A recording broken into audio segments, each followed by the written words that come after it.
Hi guys! So samahan niyo ako at pupunta tayo ngayon sa Rockwell. At ang agenda ko for today is pupunta tayo sa Rockwell dahil pupuntahan natin yung pop-up store ng Vivaya. At ito yung aking EDP for today's video. So nagbukas pala sila nung January 5 sa Rockwell. US brand pala to na shoes na ginagamit nila Selena Gomez, Jenna Ortega, and Park Min-young. And kilala din daw tong shoes na to sa pagiging sustainability at yung kanyang pinaka-comfort. Kasi kahit yung heels daw, pwede mong gawing pang running shoes. So, let's see kung totoo nga yung sinasabi nila na yon. At nandito na nga ako sa Rockwell. Medyo walang tao pero dun sa pop-up store, ang haba ng pila guys. At ayan, nakipila na rin ako dito kahit sobrang haba. Almost 1 hour yung pinila ko. Eto na lang guys, yung mga stock na meron sila, halos wala na. So, chinek ko nga ito kung bagay ba siya sa akin. Meron akong wide fit. And ayan, ang ganda niya guys. Comfortable talaga siyang isuot.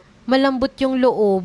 Talagang nararamdaman ko na pwede ko siyang pangtakbo. At ito na nga lang yung mga stocks nila. Wala na sila nung Mary Jane. So, sa tingin nyo, ano yung kinuha ko na style? So, ayun lang guys. Buyers!